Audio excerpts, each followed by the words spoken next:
The envelope she handed me contained $10,000 in cash and a handwritten note that simply read, "You saved more than just his life that night." My hands trembled as I stood on their doorstep, unable to process what had just happened.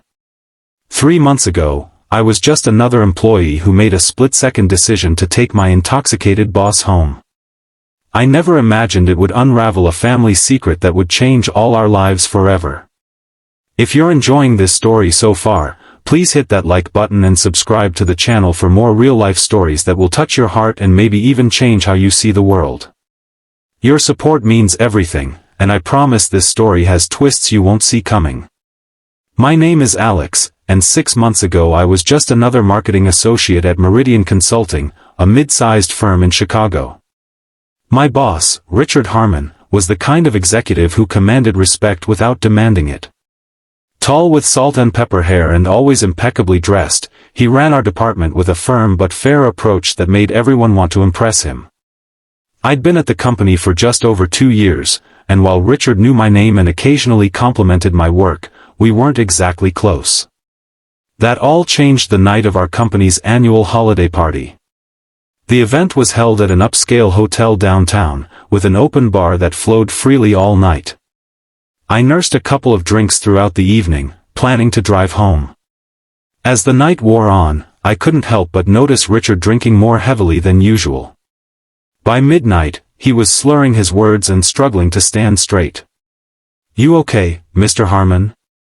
I asked, approaching him as he leaned against the bar. "Alex. My star employee," he said, his words running together. "I'm fantastic. Never better." It was clear he was in no condition to drive, and when I saw him fumbling with his car keys, I knew I had to intervene. "Sir, I think I should drive you home," I offered. "We can get your car tomorrow."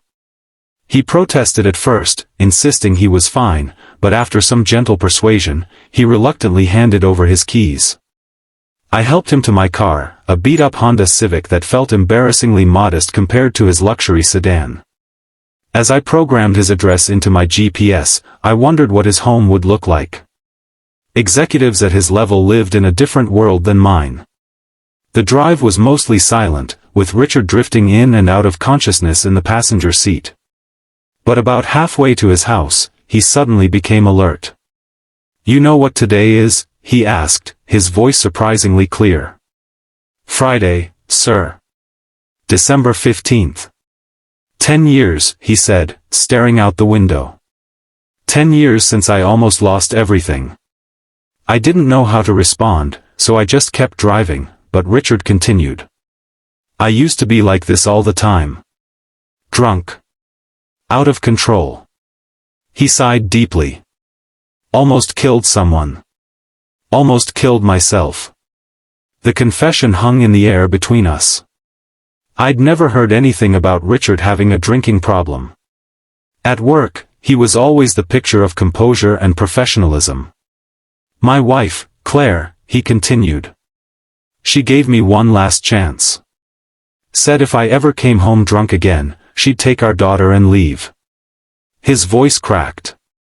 I haven't had more than one drink at a time in 10 years. Until tonight. I'm sure she'll understand, I said, trying to be reassuring. It's a holiday party. Richard shook his head. You don't understand. Today's the anniversary of the day I promised to stop. The day I almost. He trailed off, closing his eyes. When we pulled up to his house, a beautiful two-story colonial in one of Chicago's most exclusive neighborhoods, I saw a woman's silhouette in the window. Claire, I presumed. She disappeared from view, and moments later, the front door opened. Claire Harmon was elegant even in her bathrobe, with the same kind of natural grace that Richard possessed. But as she approached the car and saw her husband's condition, her expression transformed from concern to something darker, a mixture of disappointment and deep, familiar pain. I'm so sorry, Mrs. Harmon, I said as I helped Richard out of the car. He had too much to drink at the company party, and I thought it would be best if I drove him home. She didn't respond immediately, just stared at her husband with tears welling in her eyes. Richard couldn't meet her gaze. 10 years, Richard, she whispered. 10 years today. I know, he mumbled. I'm sorry, Claire. I'm so sorry. I stood there awkwardly, unsure if I should leave or help get Richard inside. Claire seemed to remember my presence and turned to me. Thank you for bringing him home safely, she said, her voice steady despite the emotion in her eyes. What's your name? Alex. Alex Chen. Thank you, Alex. Would you like to come in for some coffee before you head back? It's late, and you've gone out of your way. I hesitated but accepted her offer. As we helped Richard inside and settled him on the couch, I couldn't help but notice the family photos that lined the walls. Richard, Claire, and a young woman who must have been their daughter, all smiling in various vacation spots and milestone celebrations. They looked like the perfect family. In the kitchen, as Claire prepared coffee, she spoke quietly. He hasn't had a drink in 10 years. Not since the accident. He mentioned something about that in the car, I admitted. Claire nodded, her back to me as she reached for mugs. Richard was driving drunk. He hit another car. A young couple. The woman was pregnant. Her voice trembled slightly. They all survived, thank God, but the baby was born prematurely. There were complications. She turned to face me, her eyes filled with a grief that seemed as fresh as if it had happened yesterday. Richard couldn't forgive himself. He went to rehab, paid for all their medical bills, set up a trust fund for the baby. He's been sober ever since. Until tonight. I'm sure it was just a one-time slip, I said, feeling the need to defend my boss. Claire smiled sadly. That's what alcoholism is, Alex. A series of one-time slips that become your whole life. She handed me a mug of coffee. Today is the anniversary of the accident. We usually spend it together, reflecting on how far he's come, visiting the family he almost destroyed. But he had this party. I had no idea, I said, feeling terrible. If I'd known, would have. You did exactly the right thing, Claire interrupted. You brought him home safely. You might have saved a life tonight. We talked for almost an hour. Claire told me about their journey through Richard's recovery, how it had strengthened their marriage despite nearly destroying it first. She spoke about their daughter, Emma, now in college studying social work, inspired by her father's redemption story. As I prepared to leave, Claire walked me to the door. Alex, I want to thank you properly for what you did tonight. Not just for driving Richard home, but for treating him with dignity. For listening. Anyone would have done the same, I said. No, she replied firmly. Most people would have called an Uber and left him to fend for himself. You showed compassion.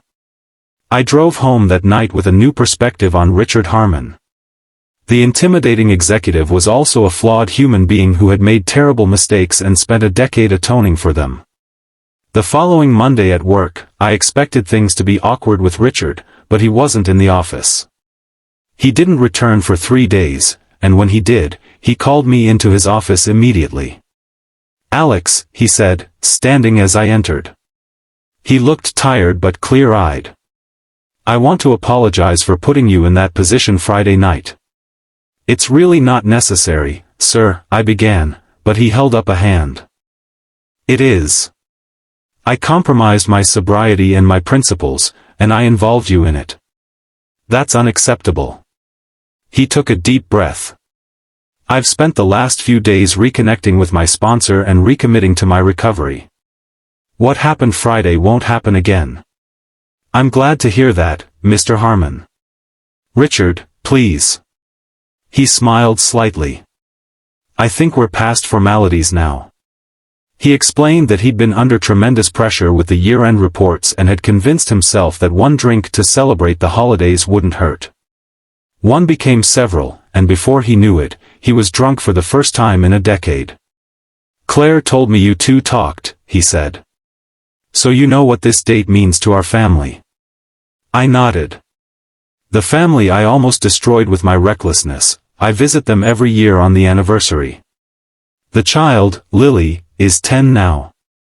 She has cerebral palsy because of me, because of the premature birth caused by the accident. His voice broke slightly. I missed the visit this year because of my relapse. I went yesterday instead, told them everything. They've forgiven me, again. I don't deserve their grace. Over the next few months, something shifted in my relationship with Richard. He began mentoring me more directly, including me in higher-level meetings, asking for my input on projects. I wondered if it was guilt or gratitude driving his attention, but it seemed genuine. He was investing in my career. Claire invited me to dinner at their home several times. I met their daughter Emma when she came home for spring break, and we all fell into an easy friendship. They began to feel like family to me, especially since my own parents were back in California and I rarely saw them. Then came the day that changed everything. 3 months after the holiday party, Claire called me out of the blue, asking if I could come to their house that evening. Her voice sounded strange, not upset, exactly, but intense. When I arrived, both Claire and Richard were waiting for me in their living room. On the coffee table was a large envelope. "Alex," Richard began, "do you remember the night you drove me home?" "Of course," I replied, confused by the formality of this meeting. "You did more than just get me home safely that night," he continued. "You reminded me of what was at stake. My sobriety. My family. My redemption." Claire took over. After that night, Richard and I had some long conversations about our future. About what we want our legacy to be. Richard nodded. "I've spent 10 years trying to make amends for the worst mistake of my life. But I realized I've been so focused on the past that I haven't been building toward the future. We want to help people who are where Richard once was," Claire explained. "People struggling with addiction, trying to rebuild their lives and their families. So we're starting a foundation," Richard said. "The Second Chance Foundation. We're going to fund recovery programs, support families affected by addiction, provide scholarships for children like Lily." I smiled, genuinely moved. "That's amazing. I'm so happy for you both." "We want you to run it," Claire said simply. I stared at them, certain I'd misheard. "I'm sorry, what?" Richard leaned forward. "You showed compassion and discretion when many wouldn't have. You've got the business acumen from your work at Meridian, and more importantly, you have the heart for this work." "But I don't have any experience with addiction services or nonprofits," I protested. "You'll learn," Claire said confidently. "We'll provide all the resources and connections you need." Richard pushed the envelope toward me. "This contains the initial funding to get the foundation off the ground, along with a salary offer for you as executive director. Take some time to think about it." I opened the envelope and nearly gasped. Inside was a cashier's check for $10 million made out to the Second Chance Foundation, and a separate document outlining a salary that was double what I was making at Meridian. I don't know what to say," I stammered. Claire reached across and squeezed my hand. "You saved more than just his life that night, Alex. You helped save our family. You reminded Richard of who he really is and what matters most. This is our way of thanking you, but it's also our way of extending that same lifeline to others." That was 6 months ago. Today, the Second Chance Foundation is up and running, with 3 recovery houses already established and partnerships with treatment centers across the state. Richard still works at Meridian but serves as our board chairman. Claire runs our family support programs. And I've found my calling in work that truly matters. Sometimes the smallest acts of kindness, like driving your drunk boss home, can set in motion changes you never could have imagined. I didn't do anything extraordinary that night. I just made sure someone got home safely. But that simple act of compassion opened the door to a new chapter in all our lives. If there's one thing I've learned from this experience, it's that redemption is possible for anyone, and sometimes being part of someone else's redemption story can lead you to your own purpose. We all have the power to change lives, sometimes just by being in the right place at the right time and choosing kindness. So the next time you have the opportunity to help someone, even in a small way, remember my story. You never know how that one act might transform not just their life, but yours too. Thank you for watching this video to the end. If my story touched you in any way, please hit that like button and subscribe to the channel for more stories that remind us of our shared humanity and the unexpected ways our lives can change in an instant. Share your own stories of unexpected kindness in the comments below. I read every single one.